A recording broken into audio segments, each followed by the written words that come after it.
20 साल तक जिस इंसान ने 3 स्टेट्स की गवर्नमेंट को परेशान करके रखा था, जिसको ढूंढने के लिए सरकार ने 100 करोड़ रुपए से ज़्यादा खर्च कर दिए, वो था the real Pushpa, the forest king Veerappan.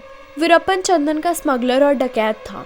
उसने 2000 से ज़्यादा हाथियों को मारा और 65 टन चंदन की तस्करी की।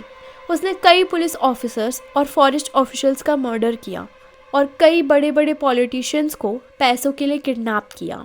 पर वो एक रेवोल्यूशनरी बन गया। इतना बड़ा डकैत और स्मगलर आखिर एक रेवोल्यूशनरी कैसे बन गया? उसने लोकल्स को अपनी गैंग में शामिल कर लिया था। वो गरीबों की मदद करता था, उनको हेल्थ केयर प्रोवाइड करवाता था। वीरप्पन के शातिर दिमाग और रणनीति ने उसे एक लेजेंड बना दिया। उसने अपने क्रिमिनल करियर की शुरुआत अपने चाचा साल्वई गाउंडर के साथ की, जो चंदन की तस्करी करते थे। बाद में वीरप्पन ने अकेले काम करना शुरू कर दिया।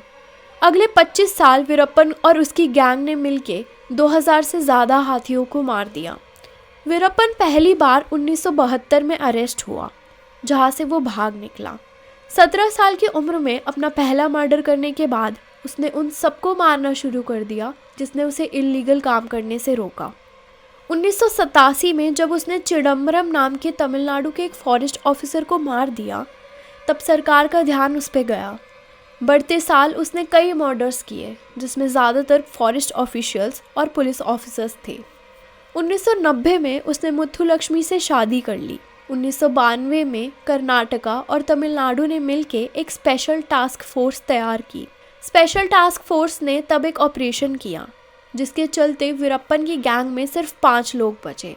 तब सरकार ने वीरप्पन पे 5 करोड़ का इनाम रखा। 30 जुलाई 2000 को वीरप्पन ने कन्नड़ सिनेमा के एक्टर डॉक्टर राजकुमार को किडनैप कर लिया। तब कर्नाटका में तबाही फैल गई, क्योंकि राजकुमार लोगों के लिए एक गॉडली फिगर थे। तब वीरप्पन ने राजकुमार को छोड़ने के लिए कई डिमांड्स रखी, जैसे तमिल को कर्नाटका की सेकंड ऑफिशियल लैंग्वेज बना दिया जाए और कुछ तमिल पॉलिटिशियन प्रिजनर्स को छोड़ दिया जाए। राजकुमार वीरप्पन की कैद में 108 दिन रहे और नवंबर 2000 में फाइनली उन्हें छोड़ दिया गया। वीरप्पन को कर्नाटका सरकार ने 20 करोड़ रुपए रैंसम दिया। किडनैपिंग और रैंसम का ये सिलसिला कई साल चला। वीरप्पन अब 50 साल का हो गया था। अब वो सेटल्ड लाइफ चाहता था। उसने सोचा कि अब वो श्रीलंका शिफ्ट हो जाएगा। एसटीएफ के एक इन्फॉर्मर थे, जिसने वीरप्पन का ट्रस्ट गेन कर लिया था। वीरप्पन ने उसे ये बताया कि वो श्रीलंका शिफ्ट होना चाहते हैं। तब उस इन्फॉर्मर ने वीरप्पन और उसके 3 गैंग मेंबर्स को एक एम्बुलेंस में बिठाया। वो दिन था 18 अक्टूबर 2004, जब वीरप्पन का पापरपट्टी गांव तमिलनाडु में एनकाउंटर हो गया। उसकी डेथ को डेथ ऑफ द डेमन कहा गया। कई लोगों का मानना ये भी था कि पुलिस ऑफिसर्स ने पहले वीरप्पन को टॉर्चर किया और फिर उसे मार दिया।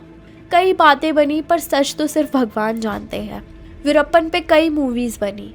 वो एक बहुत बड़ा स्मगलर और डकैत था, जिसको पकड़ने के लिए सरकार ने कई करोड़ खर्च कर दिए।